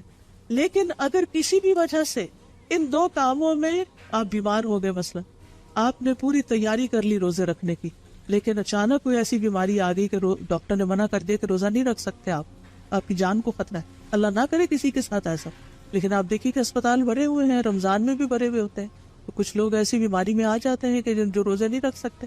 اگر روزہ رکھنے کا موقع چلا گیا، کوئی بات نہیں، آپ کی نیت دیکھی جائے گی، آپ کا دل دیکھا جائے گا، آپ کا ایمان دیکھا جائے گا، آپ کا شوق دیکھا جائے گا کہ آپ نے کیا سوچا تھا، اور اس کے مطابق آپ کو اجر ملے گا. اس بیماری کا، وہ بیماری بھی گناہوں کو دھونے کا ذریعہ بن جائے گی، اور پھر وہ جو کام آپ نے نیکی کا کرنا تھا وہ اس کا اجر بھی آپ کو نیت کی وجہ سے مل جائے گا. اچھا، اس کا یہ مطلب نہیں کہ ہم عبادت سے بچنے کے لیے کوئی ایکسکیوز ڈھونڈ لیں. اچھا، کسی کو کوئی ہیلپ چاہیے تو مجھے بتا دے، چلو تراویح پڑھنے کی بجائے میں کہیں اور جا کے تھوڑی گپ شپ بھی لگا لوں گی. تراویح میں تو پھر چپ کر کے سننا پڑتا ہے. نہیں، یہ بھی اللہ جانتا ہے نا، پھر وہ نیتوں کا حال اللہ جانتا ہے، دل کے اندر کیا اللہ جانتا ہے. یعنی کسی نے کوئی کام کہہ دیا، کام پڑ گیا، تراویح لیٹ ہو گئی، آپ کو تہجد کے وقت اپنی پوری کرنی پڑی، لیکن آپ کے دل میں ایک تکلیف ہوئی، اوہ میری تراویح رہ گئی، لیکن چلو یہ اللہ نے مجھے اس کام کے لیے چنا، میں یہ بھی کر لیتی ہوں، تو دگنا اجر ہو گیا. پھر اسی طرح چھوٹے چھوٹے کام، مثلاً آپ یہاں پر آتے ہیں دورہ قرآن کے وقت، آپ کرسیاں لگانی. آپ کہاں روزہ رکھ کے ہم کرسیاں لگائیں؟ اب اتنی مشکل؟ جی ہاں مشکل تو ہے، لیکن یہ بھی ایک بہت بڑی نیکی ہے. آپ کی لگائی ہوئی کرسی پر جو بیٹھ کے جتنی دیر قرآن سنے گا انشاءاللہ اس کا سارا اجر آپ کو بھی ملے گا، کیونکہ آپ نے اس کو ایک فیسلٹی فراہم کی. تو نیکی کے کام کرنا سچے لوگوں کی علامت ہوتی ہے، کیونکہ اللہ سبحانہ وتعالیٰ سورۃ البقرہ میں فرماتے ہیں نیکی یہ نہیں کہ تم اپنے منہ مشرق اور مغرب کی طرف پھیر لو، یعنی صرف عبادت کرنا ہی نیکی نہیں، لیکن اصل نیکی اس کی ہے جو اللہ اور یوم آخرت اور فرشتوں اور کتاب اور نبیوں پر ایمان لائے. آگے نہ پہلی شرط ایمان کی، اور مال دے اس کی محبت کے باوجود رشتہ داروں، یتیموں، مسکینوں، مسافروں، مانگنے والوں کو اور گردنیں چھڑانے میں. یہ صدقہ خیرات بھی کرنا ہے، اور نماز قائم کرے اور زکوٰۃ دے. رمضان میں اول وقت نمازیں پڑھنے کی عادت ڈالنی ہے، پر اس کے علاوہ سنت اور نفل بھی پڑھنے ہیں، اور زکوٰۃ کے علاوہ صدقات بھی کرنے ہیں. اور جو اپنا عہد پورا کرنے والے ہیں جب وہ عہد کریں، اور خصوصاً جو تنگ دستی اور تکلیف میں اور لڑائی کے وقت صبر کرنے والے ہیں، یعنی روزہ رکھ کے بھی تکلیف اٹھا رہے ہیں، نماز پڑھ رہے ہیں، قیام کھڑا ہو کر کرنا مشکل ہو رہا ہے پھر بھی کوشش کر کے کر رہے ہیں، سجدے میں جانا مشکل ہو رہا ہے پھر بھی آپ لمبے سجدے کر رہے ہیں. فرمایا اولئک الذین صدقوا واولئک ھم المتقون، یہی لوگ ہیں جنہوں نے سچ کہا، یہی سچے ایمان والے ہیں، اور یہی اصل میں متقی ہیں، یہی تقوی والے ہیں. تو ایمان جو ہے یہ دراصل تصدیق کا نام ہے کہ جس چیز کو آپ مانتے ہیں پھر وہ کر کے بھی دکھائیں. اور پھر آپ دیکھیے کہ مومن وہ ہوتا ہے جو غیبی امور کی تصدیق کرتا ہے، اور قرآن و سنت میں جو کچھ بھی آیا ہے اس پر پورا یقین رکھتا ہے. منافق کے پاس بھی حق آتا ہے لیکن وہ اس کی پرواہ نہیں کرتا، وہ روشنی پاتا ہے لیکن پھر اندھیرے میں چلا جاتا ہے. منافق نور کا محتاج ہوتا ہے، جب نور مل جاتا ہے تو پھر دوبارہ واپس اندھیروں میں جانا ہی پسند کرتا ہے. تو ہمیں اپنے ایمان کو جگانا بھی ہے، بڑھانا بھی ہے، اور اس کی حفاظت بھی کرنی ہے، اس کی حفاظت بھی کرنی ہے. کیونکہ ایمان کوئی جامد چیز نہیں، جمی ہوئی چیز نہیں کہ ایک جگہ پتھر رکھ دیا تو رکھا گیا. یہ اوپر نیچے ہوتا ہے. نیکی کرنے سے ایمان اوپر جاتا ہے، اس کا گراف اوپر چلا جاتا ہے، اور گناہ کرنے سے نیچے آ جاتا ہے. لہذا روزہ رکھ کے کیا نہیں کرنا؟ من لم یدع قول الزور والعمل به فلیس للہ حاجۃ ان یدع طعامہ وشرابہ. جو روزہ رکھ کر بھی جھوٹ بولنا نہ چھوڑے، اللہ کو اس کی کوئی ضرورت نہیں کہ وہ اپنا کھانا پینا چھوڑ دے. روزہ صرف کھانا پینا چھوڑنے کا نام نہیں، بلکہ جھوٹ، بدعہدی، خیانت، بد اخلاقی، ان سب چیزوں کو چھوڑنا بھی ہے. تو جتنا زیادہ انسان ان چیزوں میں پڑ جاتا ہے اور جتنا زیادہ انسان دنیا میں کھو جاتا ہے اتنا ہی اس کا نور بجھتا چلا جاتا ہے. کیونکہ ہم سب کی ایک مجبوری ہے، ہم رہتے دنیا میں ہیں، ہم سارا دن مسجد میں نہیں رہ سکتے، ہم سارا دن علم کی مجالس میں نہیں رہ سکتے، لیکن جب ہم گھر میں ہوتے ہیں، جب ہم شاپنگ کرنے کے لیے، ضروری شاپنگ کے لیے بھی جاتے ہیں، جب ہم اپنی جاب پلیس پر ہوتے ہیں، تو پھر کیا ہوتا ہے؟ ہم دنیا میں ہوتے ہیں، اور جتنا جتنا دنیا میں زیادہ انوالو ہوتے ہیں اتنا اتنا وہ نور کم ہونا شروع ہو جاتا ہے، پھر دوبارہ اس کو بڑھانے کی ضرورت ہوتی ہے. لہٰذا اس کو اس بیٹری کو ریچارج کریں. آپ موبائل کی بیٹری روز چارج کرتے ہیں نا، اور اگر نہ کریں تو کیا ہوتا ہے؟ ڈیڈ. ایسے ہی اگر ہم علم کے ساتھ، علم کی مجلسوں کے ساتھ، مساجد کے ساتھ تعلق کے ساتھ اپنے ایمان کو مضبوط نہیں کرتے، اوپر نہیں لے جاتے، تو واپس وہ ریڈ لائن پہ آ جاتا ہے. لہٰذا بھرپور کوشش کرنی ہے عبادت کی بھی، اور اس کے ساتھ ساتھ علم کی مجالس، قرآن کی مجالس کی پابندی کی بھی، کیونکہ دل کی حالت بدلتی رہتی ہے، اس لیے استقامت کی ضرورت ہوتی ہے. نبی صلی اللہ علیہ وسلم اکثر یہ دعا پڑھتے تھے، یا مقلب القلوب ثبت قلبی علی دینک، اے دلوں کو الٹ پلٹ کرنے والے میرے دل کو اپنے دین پر ثابت قدم رکھ. تو حقیقی مومن وہ ہے جو غیب پر ایسے ایمان لائے جیسے وہ اپنی آنکھوں سے دیکھ رہا ہو. ابھی جو میں نے قیامت کے دن کا منظر آپ کے سامنے رکھا تو کیا ہے، اس کو ایسے سمجھے کہ جیسے ہم وہاں کھڑے ہیں، اور اس وقت ہمیں نور چاہیے، اور وہ نور ابھی وقت ہے کہ ہم اپنے لیے تیار کر لیں. اور پھر آپ دیکھیں کہ ایمان بڑھتا ہے احسان کے ساتھ. اور احسان کیا ہوتا ہے؟ ان تعبد اللہ کانک تراہ، اللہ کی ایسے عبادت کرو گویا کہ تم اللہ کو دیکھ رہے ہو. فإن لم تکن تراہ فإنہ یراک، اور اگر تم اسے دیکھ نہیں رہے تو وہ تو تمہیں دیکھتا ہے. فرشتوں کے بارے میں سن کر، جان کر ایسے محسوس کرنا جیسے وہ قریب ہی ہیں، ان کی پریزنس کو فیل کیا کریں. فرشتوں پر ایمان میں کیا کرنا ہے؟ ان کی پریزنس کو فیل کرنا ہے. میں جب جمعے کے دن نماز پڑھتی ہوں نا تو 3 معنی کے بیچ میں کچھ لمحے ایسے آتے ہیں نماز کے دوران جیسے رکوع اور سجدے میں یوں لگتا ہے جیسے واقعی فرشتے نازل ہو رہے ہیں. اتنی سرینٹی، اتنا پیس، اتنا سکون جو پورے ہفتے میں کسی اور جگہ محسوس نہیں کرتی، وہ اس وقت.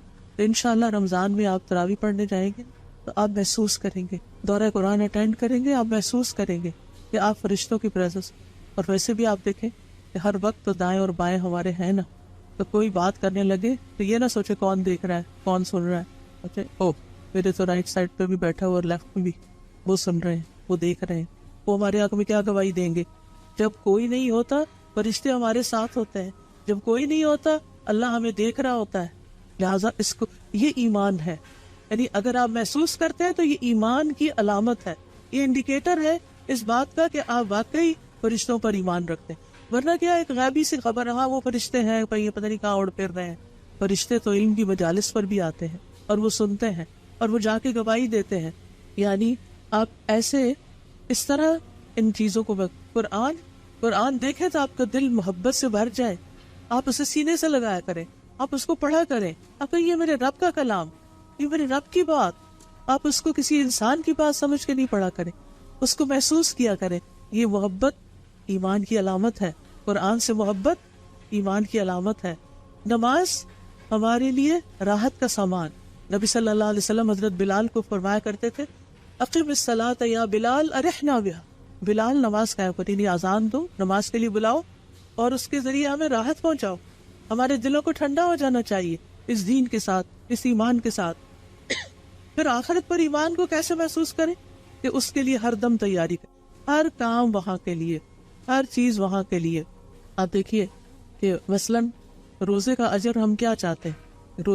رمضان کے بعد جب عید آتی ہے لوگ کیا باتیں کر رہے ہوتے ہیں، سارا مہینہ میں نے فلاں چیز نہیں کھائی، دیکھو اسکیل وہیں کا وہیں ہے. کیا آپ نے اسی لیے روزے رکھے تھے؟ اسکیل کی تو بات ہی نہیں کرنی، اور روزہ رکھ کے یہ دیکھنا ہی نہیں کہ وزن گھٹا ہے یا بڑھا ہے، کیونکہ ہم اس لیے تو روزے نہیں رکھ رہے، ہم روزے رکھ رہے ہیں اجر کی نیت سے. لہٰذا اپنی نیتوں اور نیتوں کے ساتھ اپنی گفتگو کو بھی ٹھیک کرنا ہے. اللہ تعالیٰ قیامت کے دن ہر ایک کو اس کا حق پورا پورا دے دے گا. پھر اسی طرح سارے انبیاء پر ہمارا ایمان کبھی ہونا چاہیے، کیونکہ حضرت ابراہیم علیہ السلام وہ تھے، موسیٰ علیہ السلام تھے، عیسیٰ علیہ السلام تھے، اور انہوں نے اللہ کا پیغام پہنچایا. یعنی جب آپ قرآن میں انبیاء کے قصے پڑھیں تو کیسے پڑھنے چاہیے؟ صرف ہسٹری سمجھ کے نہیں پڑھنے چاہیے، صرف کہانیاں سمجھ کے نہیں پڑھنے چاہیے، بلکہ ان اللہ کے بندوں کی جو ایفرٹ تھی، ان کی جو قربانیاں تھی، ان کو محسوس کر کے پڑھیں. اسی طرح جنوں کے بارے میں پڑھیں تو جنوں کے بارے میں یقین رکھیں کہ جن ایگزسٹ کرتے ہیں، وہ ہوتے ہیں. کیونکہ بعض لوگ جب بہت سائنس پڑھ جاتے ہیں تو وہ کیا کرتے ہیں جنوں کا انکار کر دیتے ہیں. قرآن میں آنے والی کوئی چیز، اس میں سے ایک چیز کا بھی انکار کریں گے تو وہ کفر میں شامل ہو جاتا ہے. ایک لفظ کا بھی انکار نہیں کر سکتے ہم، یہ اس میں ہمیں کوئی ڈاؤٹ ہی نہیں ہونا چاہیے. اور جنوں کے بارے میں بھی اتنا ہی یقین ہونا چاہیے جتنا فرشتوں کے بارے میں یقین. اور پھر قرآن اس لیے پڑھے تاکہ ہمارے ایمان میں اضافہ ہو، کیونکہ قرآن مجید میں یہ آتا ہے کہ جب ان پر اللہ کی آیات پڑھی جاتی ہیں تو زادتہم ایمانا، ان کا ایمان زیادہ ہو جاتا ہے. تو انشاءاللہ اس رمضان میں اللہ کے فضل سے، بلکہ پرسوں سے ٹیوزڈے سے ہم دورہ قرآن شروع کر رہے ہیں، اور اس میں بھی نیت یہی ہونی چاہیے کہ اللہ سبحانہ وتعالیٰ میرے علم کا نور بڑھا دے، اور پھر میرے ایمان میں اضافہ کر دے، اور میری قرآن کی سمجھ میں اضافہ کر دے، اور اس کی برکت سے میرے نیک اعمال میں اضافہ کر دے. کیونکہ جتنی روشنی اور ایمان زیادہ ہوگا، عمل کی قوت بڑھے گی، کیونکہ ایمان بڑھتا ہے عمل کے ساتھ اور گھٹتا ہے گناہوں کے ساتھ. پھر اسی طرح یہ ہے کہ کرنے کے کاموں میں سب سے پہلا کام تو ہم نے دل کی اصلاح، کیونکہ قیامت کے دن نہ مال کام آئے گا نہ بیٹے. یوم لا ینفع مال ولا بنون الا من اتى اللہ بقلب سلیم. جس دن نہ مال کام آئے گا نہ بیٹے کام آئیں گے مگر جو اللہ کے پاس سلامت دل لے کر آیا.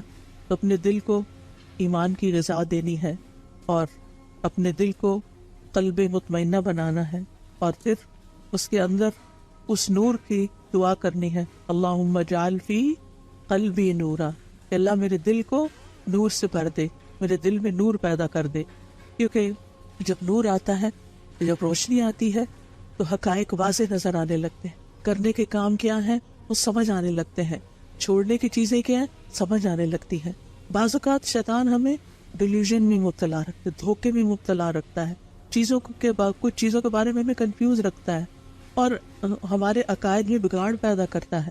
لہٰذا شیطان کے دھوکے سے بھی بچنا ہے, شیطان کی چالوں سے بھی بچنا ہے, کیونکہ بعض اوقات شیطان برائی کو ہمارے لیے خوشنما بناتا ہے اور بعض اوقات اعلیٰ درجے کے کام کو پیچھے کر کے کم درجے کے کام کو سامنے لے آتا ہے. لہٰذا شیطان کی چالوں سے بھی بچ کر رہنا ہے. پھر اسی طرح بعض لوگوں کے دل میں شیطان یہ کہتا ہے کہ تم ہو تو جہنمی, تو کر لو دنیا میں مزے, آگے تو تمہارے لیے جہنمی ہے. اس طرح کے خیالات سے بھی بچنا ہے, یہ بھی اس کی چالوں میں سے ایک چال ہے. حدیث کا دوسرا حصہ احتساب. احتساب کا معنی ہے کہ آپ اس دن اللہ کی ملاقات کے بارے میں سوچیں, اللہ کے دیدار کے بارے میں سوچیں اور یہ جانیں کہ اس دن نیک اعمال ہی انسان کا سایہ ہوں گے حشر کے میدان میں جب اللہ سے ملاقات ہوگی, اور اس دن نجات اسی کے لیے جس کے پاس کچھ اچھے اعمال ہوں گے اور اس کی وجہ سے اللہ تعالیٰ اس پر فضل فرمائے گا. تو روزے کا اجر جو ہے وہ اللہ کے ذمہ ہے. اللہ تعالیٰ فرماتے ہیں کہ الصوم لی وانا اجزی بہ, ابن آدم کا ہر نیک عمل خود اسی کے لیے ہے مگر روزہ خاص میرے لیے, میں ہی اس کا بدلہ دوں گا. لہٰذا جو بدلہ اللہ تعالیٰ دیں گے اس سے بڑھ کر کون اچھا بدلہ دے سکتا ہے. قیامت کے دن روزہ سفارش کرے گا, لہٰذا خوشی سے روزہ رکھنا ہے کہ وہ ہمارے لیے قیامت کے دن نجات کا باعث بنے. پھر اسی طرح آپ دیکھیے جو مال خرچ کرنا ہے ہم نے اللہ کے راستے میں, تو اس کو دنیا کے بینک میں رکھنے کی بجائے, دنیا کے خزانوں میں رکھنے کی بجائے آسمان کے خزانوں میں رکھیں. یعنی اپنی ضروریات سے زائد جو ہے اللہ کے راستے میں جب آپ دیں تو آپ کیا سمجھ کے دیں کہ یہ میں آسمان میں جمع کرا. دیکھیں آپ سنبھال کے رکھتے ہیں نا مال کو, ہر شخص کو مال سے پیار, اپنا بیگ سنبھال کے رکھتے ہیں, اپنا لاکر, اپنی کی, اپنی جہاں کہیں بھی آپ نے اپنی ویلیوبلز رکھی ہوتی ہیں, اپنا گولڈ وغیرہ سب کچھ. لیکن ہم زیادہ سے زیادہ حفاظت کرتے ہیں کہ اس کی جو ہم نے دنیا میں رکھا ہوا ہے, اور اس کی فکر نہیں کرتے کہ اس سے بھی محفوظ جگہ ہے. جب آپ کے دل میں خیال آئے نا کہ یہ یہاں سے کوئی اٹھا نہ لے یا کہیں گم نہ جائے, تو سوچے اس سے زیادہ محفوظ جگہ کون سی ہو سکتی ہے. وہ آسمان میں ہے, وہ اوپر ہے. لہٰذا اس مہینے میں عام مہینوں کی نسبت, سارے سال کی نسبت دل کھول کر اللہ کے راستے میں خرچ کریں اور خاص طور پر دین کی ترقی کے لیے. اپنے مثال کے طور پر آپ سوچتے ہوں گے کہ چلو میں گھر میں ہی سن لیتی ہوں, روز کون جائے مسجد, کون جائے روز یہاں الہدا, کون آئے کہ آ کے دورہ قرآن سنے, گھر میں ہی سن لیتی ہوں تاکہ گاڑی کا پیٹرول بچ. کوئی بات نہیں, کہیں اور جانا ہے تو وہاں نہ جائیں, وہاں سے بچا لیں. لیکن دین کی مجلس میں آنے کے لیے اگر آپ کا پیٹرول بھی لگتا ہے, اور جتنا بھی لگتا ہے مجھے پتا بہت مہنگا ہو گیا, لیکن وہ سب کچھ کس میں جائے گا, وہ آسمان کے خزانے میں جمع ہوگا. وہ اللہ کے راستے میں آپ اپنی گاڑی توڑا رہے ہیں, ایک ایک قدم پر آپ کے لیے اجر ہے. لہٰذا اس میں آپ پریشان نہ ہو. اور جب بندہ اللہ کے ساتھ سچا ہو جاتا ہے تو اللہ اس کے ساتھ وہ معاملہ کرتا ہے جو کسی اور کے ساتھ نہیں کرتا. اس کو وہاں سے رزق دیتا ہے کہ جہاں سے وہ سوچ بھی نہیں سکتا. کیونکہ اب ہم سب کو معلوم ہے جب ہم گھر میں سننے لگتے ہیں تو پھر کیا ہوتا ہے, تھک جاتے, تھک گئے تو ٹیک لگا لی, تھوڑی سی نیند آ گئی تو وہ ٹریک ہی کھو گیا, پتہ نہیں کہاں سے کہاں پہنچ گئے, یہ تو پتہ نہیں کیا بات کر رہی, چلو چائے بنا لیتے ہیں, ابھی تو رمضان نہیں شروع ہوا. وہ کچن میں آدھی آواز آئی آدھی نہیں آئی, یہ تو علم حاصل کرنا نہیں ہوتا. لہٰذا بہتر یہ ہے کہ جہاں موقع نہیں وہاں آپ 2-4 بہنوں کو ساتھ گھر میں بلا لیں اور ایک مجلس جمائیں, اور جہاں موقع ہے وہاں آپ پہنچ کر مجالس کا فیض اٹھائیں. پھر اسی طرح اس لیے صدقہ اس لیے بھی کرنا ہے کہ قیامت کے دن کئی گنا زیادہ بڑھا کے مجھے ملے گا, اس کا پروفٹ کئی گنا زیادہ ہے. من ذا الذی یقرض اللہ قرضا حسنا فیضاعفہ لہ واجر کریم, کون ہے جو اللہ کو قرض حسنہ دے پھر وہ اس کے لیے دگنا کر دے اور اس کے لیے عزت والا اجر ہے. اور پھر احتساب کا مطلب کیا ہے, ہر نیک کام اس لیے کرنا ہے کہ مجھے اس کا اجر آخرت میں ملے, اور میں اس کے بدلے میں اللہ کا چہرہ چاہتی ہوں. اللہم اجعل عملی کلہ صالحا واجعلہ لوجہک خالصا ولا تجعل لأحد فیہ شیئا. اللہ صرف آپ کے لیے, صرف آپ, اونلی فار یو.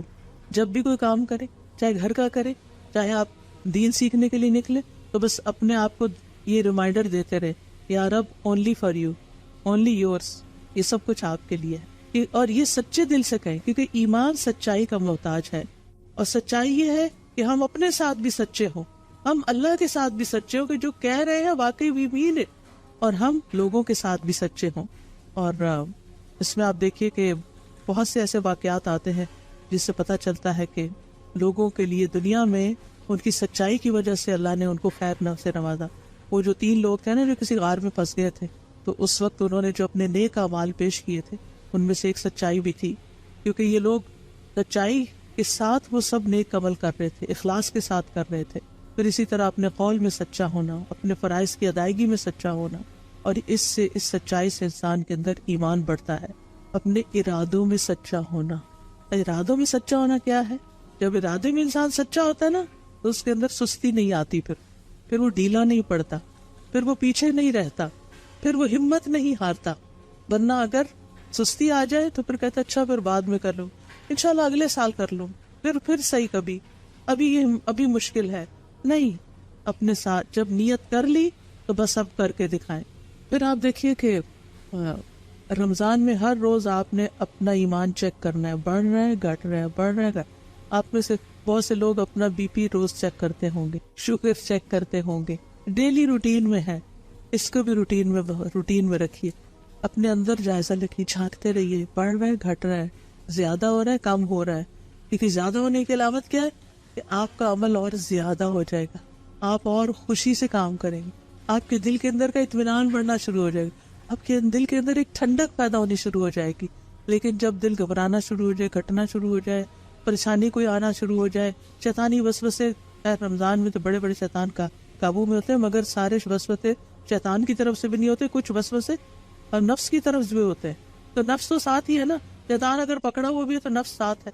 تو وہ وَنَحْنُ نَعْلَمُ مَا تُوَسْوِسُ وَنَعْلَمُ مَا تُوَسْوِسُ بِهِ نَفْسُ. کہ انسان کا اپنا ہی دل جو وسوسے ڈالتا ہے وہ بھی اللہ کو پتا ہے. تو پھر ہمیں کچھ کام کرنے ہیں، اور ان کاموں میں آپ دیکھیں کہ دن کا آغاز جو ہے وہ تو سحری سے ہوگا انشاءاللہ تعالی. اور سحری کا خاص عمل کون سا ہے؟ استغفار. ٹھیک ہے، اس وقت یہاں پر ایک استغفار کا کارڈ بھی ملتا ہے، اس کی ایک دعا یاد کر لیں، ہر روز اس کو ریپیٹ کر سکتے ہیں. یا جو بھی اپنے کچن میں استغفر اللہ کہیں لکھ کے لگا دیں تاکہ آپ کی نظر پڑے. ورنہ کیا ہوتا ہے، کاموں کی اتنی جلدی ہوتی ہے، کبھی فریج کھول رہے ہیں، کبھی اوون کھول رہے ہیں، کبھی کچھ کر رہے ہیں، کبھی ٹیبل لگا رہے ہیں، کبھی جگا رہے ہیں گھر والوں کو، اتنی ابڑ دبڑ ہوتی ہے کہ وہ استغفار ہی بھول جاتی ہے. تو آپ نے کیا کرنا ہے؟ خاموشی کے ساتھ. کچھ لوگ تلاوت لگا لیتے ہیں، وہ بھی ٹھیک ہے، لیکن یہ تو استغفار کا وقت. وَبِالْأَسْحَارِ هُمْ يَسْتَغْفِرُونَ. استغفار کے ساتھ دن کا آغاز کرنا ہے. آذان ہوئی تو کیا کرنا ہے؟ آذان کا جواب دینا ہے. جواب دے کے کیا کرنا ہے؟ دعا مانگنی بھولنا نہیں. کون سی دعائیں مانگنی ہے؟ صرف دنیا کی، آخرت کی بھی. درود شریف پڑھ کے، اذان کے بعد کی دعا پڑھ کے پھر آپ نے کیا کرنا ہے؟ آپ نے اپنی آخرت اور دنیا دونوں کے لیے دعا کرنی ہے. پھر اس کے بعد آپ نے کیا کرنا ہے؟ نماز پڑھنی ہے. نماز پڑھنے کے بعد کیا کرنا ہے؟ قرآن کا اذکار کرنے ہیں. پر اذکار سورج نکلنے سے پہلے ہو جانے چاہیے، صبح کے اذکار. ٹھیک ہے، اور ایک تسبیح سبحان اللہ و بحمدہ کی، اور ایک تسبیح لا الہ الا اللہ کی. ٹھیک ہے، پھر اس کے بعد سورج نکل آیا ہے، سورج نکل آیا ہے، سورج نکلنے تک آپ قرآن کی تلاوت کرتے رہیں. اور پھر دن کا آغاز جب قرآن کی تلاوت سے تو آپ کو یوں لگے گا جیسے آپ نے بہت کچھ روحانی ناشتہ کر لیا. آپ کے دل کے اندر ایک ایمان کی لہر آ جائے گی. پھر اس کے بعد آپ کیا کریں؟ اشراق کے نفل پڑھیں. اور پھر اس کے بعد اگر آپ نے آرام کرنے کا موقع ہے تو آرام کریں. کام پہ جانا تو کام پہ جا کے واپس آ کے آرام کریں. ابن رجب کہتے ہیں ام المومنین عائشہ رضی اللہ عنہا رمضان المبارک میں صبح کے وقت مصحف کی تلاوت کرتی، اور جب سورج طلوع ہوتا تو سو جاتی، یعنی بعد میں پھر آرام کرتی.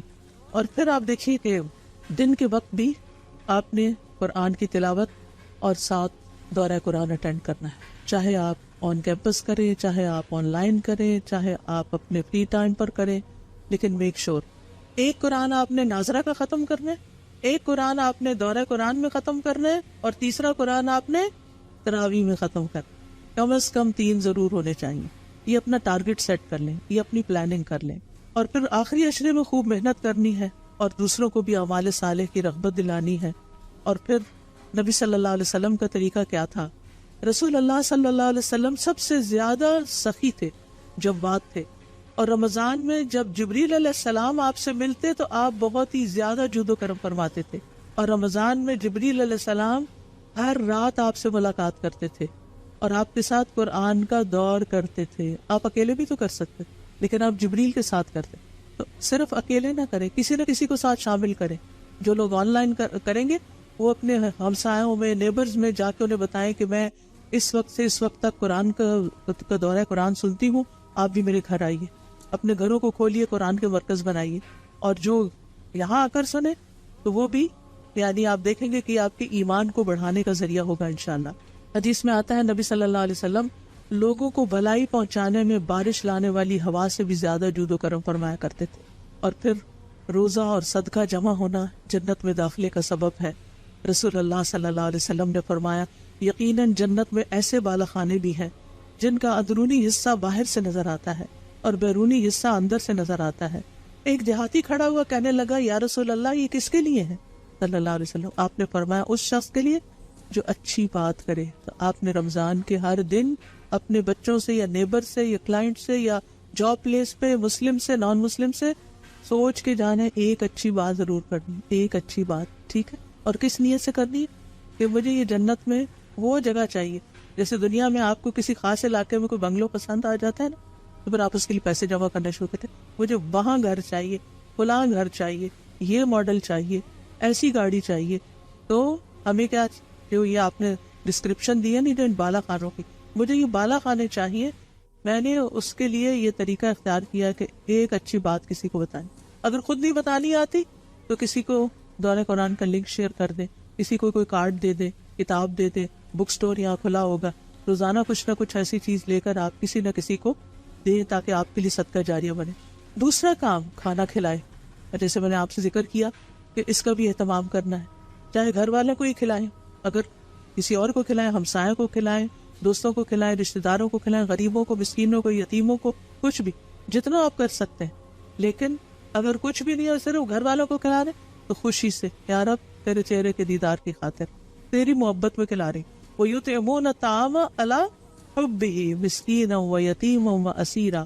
اور تیسرا کام روزے رکھے۔ یہ تین کام جس نے کر لیے اس کو جنت کے بالا خانے مل گئے، اور رات کو جب لوگ سو رہے ہوں تو صرف اللہ کے لیے نماز ادا کرے اور وہ تراویح بھی ہو جائے گی۔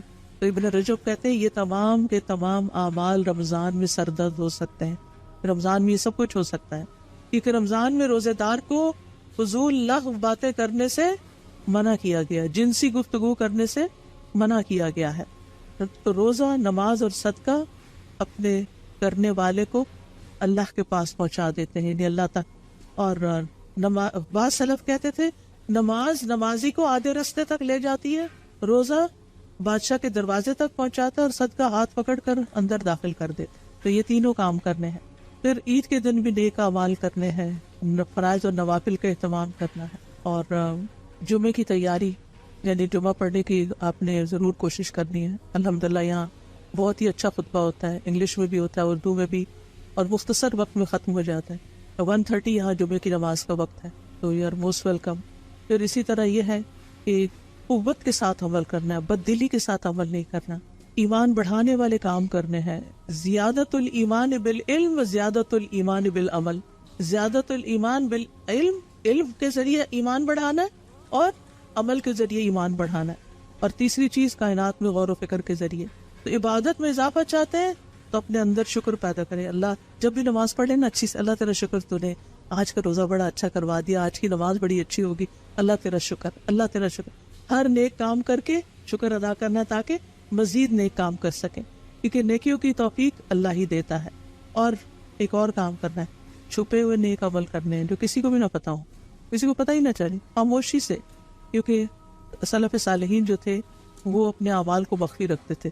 مثلاً اس کا طریقہ کیا ہے، کوئی آپ سے پوچھے اچھا اس رمضان میں آپ نے کتنا قرآن پڑھا ہے، آپ کہیں کہ میں نے تو 3 پڑھ لیے ہیں، 5 پڑھ لیے ہیں وغیرہ، آپ نہیں بتانا چاہتے۔ اگر نہیں بتائیں اور آپ غلط بتائیں تو جھوٹ ہوگا، اور اگر بتائیں تو کیا بتائیں، کہ بس جو اللہ نے توفیق دی پڑھ لیا۔ ظاہر مت کریں کہ کتنا پڑھ، کتنا صدقہ کیا، کس کو دیا، کہاں دیا، چپکے سے یہ باکسز رکھے ہوئے چپکے سے مٹھی بند کر کے ڈال دے، کسی کو نہیں پتا کس کیا دیا، اللہ کو صرف پتا ہے۔ تو خفیہ عمل، آپ کے اور اللہ کے بیچ میں کچھ سیکرٹس ہونے چاہیے، راز ہونے چاہیے، وہ صرف قیامت کے دن جا کے کھلے، یہاں کسی کو نہ پتا چلے۔ اور ہر نیک عمل کرنے کے بعد دعا، اس کے قبول ہونے کی بھی دعا کرنی ہے کہ یا اللہ تو ہم سے قبول کر لے۔ تو رمضان مبارک مہینہ، برکت کا معنی ہوتا ہے کسی خیر کا بڑھنا، اور اس لیے اس میں زیادہ سے زیادہ خیر کمانا ہے۔ ہر روز ایک فرشتہ پکارتا ہے. جب رمضان کا مہینہ آتا ہے تو کیا کہتا ہے؟ یا باغی الخیر ابشر و یا باغی الشر اقصر حتی ینقضی رمضان. اے خیر کے طالب آگے بڑھ، اے شر کے طالب رک جا یہاں تک کہ رمضان ختم ہو جاتا ہے. نمازوں کی حفاظت بھی کرنی ہے، اول وقت پڑھنے ہیں، فرائض، سنتیں، نوافل، رات کا قیام، اس پر آپ نے توجہ کرنی ہے. قرآن سے زیادہ سے زیادہ تعلق جوڑنا ہے. امام مالک جو تھے جب رمضان آتا تھا حدیث کی مجلس بند کر دیتے تھے اور صرف قرآن کے ساتھ لگ جاتے تھے. اور پھر قرآن کی تلاوت کا تو آپ کو معلوم ہی ہے، ان الذین یتلون کتاب اللہ واقاموا الصلاۃ وانفقوا مما رزقناہم سرا وعلانیہ یرجون تجارۃ لن تبور. جو لوگ اللہ کی کتاب کی تلاوت کرتے ہیں اور انہوں نے نماز قائم کی اور جو ہم نے انہیں دیا ہے اس میں سے پوشیدہ اور ظاہر خرچ کیا، وہ ایسی تجارت کی امید رکھتے ہیں جو کبھی برباد ہی نہیں ہوگی. وہ ایسا بزنس ہے جو کبھی خسارے میں نہیں جائے گا. اور پھر آپ دیکھیے کہ نبی صلی اللہ علیہ وسلم نے فرمایا بے شک کوئی ایسی چیز نہیں جو زیادہ افضل ہو جس کے ذریعے تم اللہ کی طرف رجوع کر سکو سوائے اس کے جو اللہ کی طرف سے آئی ہے، یعنی قرآن. تو قرآن کو لازم پکڑنا، یہ اللہ تعالیٰ کے قرب حاصل کرنے کا ذریعہ ہے. اور دوسرا قرب سجدے میں ہوتا ہے نا. سب سے زیادہ انسان کس میں ہوتا ہے قریب؟ اللہ کے سجدے کی حالت میں. لہٰذا سجدہ اور تھکاوٹ کے باوجود رات کا قیام اللہ تعالیٰ توفیق دے دیتا ہے. اور قیام میں نبی صلی اللہ علیہ وسلم کا قیام کتنا ہوتا تھا؟ پاؤں پر، پنڈلیوں پر ورم آ جاتا تھا. تو جب آپ کی پنڈلیوں اور پاؤں پہ ورم آیا آپ خوش ہویا کریں، کہیں یہ تو نبی صلی اللہ علیہ وسلم کی سنت ہے، اللہ نے مجھے بھی چن لیا. کیونکہ بعض لوگوں کے زیادہ آ جاتا ہے، بعض لوگوں کا کم ہوتا ہے. اور ایک اور آخری چیز، خوب دعائیں کرنی ہے. اٹھتے بیٹھتے چلتے پھرتے جو چاہیے اللہ سے مانگتے جائیں، کیونکہ روزہ دار کی دعائیں قبول ہوتی ہیں. ابھی جو آپ نے آیت سنی تھی جس میں اللہ تعالیٰ فرماتے ہیں جب میرے بندے تجھ سے میرے بارے میں سوال کریں تو بے شک میں قریب ہوں، پکارنے والے کی دعا قبول کرتا ہوں جب وہ مجھے پکارے. تو لازم ہے کہ وہ میری بات مانے اور مجھ پر ایمان لائیں تاکہ وہ ہدایت پا جائے. تو نبی صلی اللہ علیہ وسلم نے فرمایا 3 لوگوں کی دعا رد نہیں ہوتی، الصائم حتی یفطر، روزہ دار کی حتیٰ کہ افطار کر لے. تو رمضان کے ہر دن اور رات میں دعا قبول ہوتی ہے. ٹھیک، تو نبی صلی اللہ علیہ وسلم فرمایا ہر مسلمان کی رمضان کے دن اور رات میں ایک دعا ایسی ضرور ہوتی ہے جو قبول ہو جائے. یعنی اگر ساری نہ بھی ہو وہ ایک ہو جائے گی. پتہ نہیں وہ ایک ہونے سے کتنا ہم پار لگ جائیں. اور لیلۃ القدر میں خصوصی طور پر آخری عشرے میں اور پھر طاق راتوں میں اور لیلۃ القدر میں اللہم انک عفو تحب العفو فاعف عنا. پھر لوگوں پھر اور ساتھ ساتھ صدقہ خیرات میں روزے افطار کرانا، دن میں بھی خرچ کرنا، رات میں بھی کرنا ہے. کیونکہ قرآن مجید میں آتا ہے الذین ینفقون اموالهم باللیل والنہار، وہ لوگ جو اپنے مال دن کو بھی خرچ کرتے ہیں رات کو بھی کرتے ہیں. تو رات کو عام دنوں میں تو نہیں ہم کر سکتے. تو رمضان میں کیا ہوتا ہے مسجد جاتے ہیں تو آپ پہلے سے ہی چینج لا کے رکھ لیں اور جب نکلنے لگے تو ساتھ لے جائیں اور مسجد کے باکس میں ڈیلی ڈالیں. چاہے $1 ڈالیں، چاہے 50 سینٹ ڈالیں، لیکن ڈیلی کریں. کوئی پتہ نہیں کس دن کا کتنا قبول ہو جائے. جی آن لائن والے انانیمس کلک کر سکتے ہیں بغیر نہیں بتانا چاہتے کہ کون ہے. تو ہماری ویب سائٹ کے اوپر انشاءاللہ اس کا پورٹل موجود ہے. اور صدقہ جو ہے وہ گناہوں کو مٹانے کا سبب ہے، آگ سے بچانے کا سبب ہے، عرش کے سائے میں جگہ کا سبب ہے. اور پھر یہ ہے کہ صلہ رحمی سے عمر بھی بڑھتی ہے اور رزق بھی بڑھتا ہے. لہٰذا رشتہ داروں کو صرف کہیں سے اٹھا کے کوئی میسیج نہیں فارورڈ کر دینا، بلکہ دعا دینی یا کوئی اچھی چیز فارورڈ کرنی، کوئی اچھی بات بتانی ہے جو اوتھینٹک ہو. تو اس نیکی سے عمر میں اضافہ ہوتا ہے، رزق میں اضافہ ہوتا ہے. اور آپ سب کو دعوت دیتی ہوں کہ خود بھی اور اپنی کم از کم 5 دوستوں کو دورہ قرآن میں شریک کریں. کم از کم 5 لوگ آپ کے ہاتھ سے اس قرآن کی مجلس میں حاضر ہوں، کیونکہ خیرکم من تعلم القرآن وعلمہ، تم میں سے بہترین لوگ وہ ہیں جو قرآن سیکھیں اور سکھائیں. تو اور پھر دعاؤں کے علاوہ ساتھ ساتھ ذکر کرتے رہنا ہے. کم از کم دن میں 100 بار استغفار، سید الاستغفار، نبی صلی اللہ علیہ وسلم پر درود، لا حول ولا قوت الا باللہ کی تسبیح، اور ساتھ ساتھ زبان کی حفاظت بھی کرنی ہے. ٹھیک ہے، اللہ باتیں نہیں کرنی، کیونکہ جب آپ اپنے آپ کو غیر اہم سے بچائیں گے تو اہم کام کر سکیں گے. سوشل میڈیا بند سوائے ضروری میسیجز کے، باقی چیزیں اگر آپ نہیں دیکھیں گے تو ہو سکتا بعد میں بھی آپ کو اللہ تعالیٰ توفیق دے اور لغو سے آپ کو پرہیز کریں. نبی صلی اللہ علیہ وسلم نے فرمایا روزہ صرف کھانا پینا چھوڑنے کا نام نہیں، بلکہ روزہ تو لغو اور رفث سے بچنے کا نام ہے. اگر روزے کی حالت میں تمہیں کوئی گالی دے یا جہالت کی باتیں کرے، نہیں کوئی لڑنے آ جائے تو کہہ دو میں روزے دار ہوں، میں تو روزے دار ہوں، اور پھر رمضان کا استقبال اپنے دلوں کو صاف کر تاکہ خوب خوب نور برسے ان پر۔ تو اللہ تعالیٰ سے دعا ہے کہ اللہ تعالیٰ ہمارے ایمان میں اضافہ کرے اور ہمارے نور میں اضافہ کرے، ہمارے علم میں اضافہ کرے، ہمارے عمل میں اضافہ کرے، اور رمضان اس طرح گزرے کہ ہمارے پچھلے سارے گناہ معاف ہو چکے، ہمارے گناہوں کے بوجھ ہٹ چکے ہوں۔ اللہ تعالیٰ اس کی برکت سے ہمیں ہماری دنیا کے کاموں کو بھی بہترین کرتے، ہمیں صحت اور عافیت عطا فرمائے، اور ہمیں نیکی کے مواقع سے بھرپور فائدہ اٹھانے کی توفیق دے۔ اللہ ہماری اولادوں، ہماری نسلوں کا ایمان بھی مضبوط کر دے۔ اللہ انہیں ہمارے لیے صدقہ جاریہ بنا دے، اور ہمیں اپنے والدین کے لیے صدقہ جاریہ بنا دے۔ اللہ ہماری نمازوں میں خشوع پیدا کر دے، ہمارے ہر نیک عمل میں اخلاص پیدا کر دے۔ اللہ سبحانہ وتعالیٰ دنیا بھر کے مسلمانوں کی مدد فرمائے، خاص طور پر غزہ کے مسلمانوں کی جو اس وقت قسم و پرسی کی حالت میں ہیں۔ اللہ ان پر اپنی رحمت نازل کرے اور ان کی تکلیفوں کو دور کر دے اور ان کو اجر عظیم عطا کرے۔ اللہ تعالیٰ ان ساری آنے والی بہنوں کے کا آنا قبول فرمائے، ان سب کے دکھ، درد، غم، تکلیفیں، پریشانیاں دور فرمائے، اور مستقل مزاجی کے ساتھ اور ثابت قدمی کے ساتھ آتے رہنے کی توفیق عطا فرمائے۔ اللہ تعالیٰ ہم سے اس کو قبول کرے اور ہماری نیتوں میں اخلاص پیدا کر دے، اور انتظامیہ کو اللہ تعالیٰ بہترین جزائے خیر دے جو آنے والوں کا استقبال کرتے ہیں اور ان کے لیے جگہ تیار کرتے ہیں۔ اللہ سبحانہ وتعالیٰ ہم سب سے راضی ہو جائے۔ وآخر دعوانا ان الحمد للہ رب العالمین۔ سبحانک اللہم و بحمدک، اشہد ان لا الہ الا انت، استغفرک و اتوب الیک۔ السلام علیکم و رحمۃ اللہ وبرکاتہ۔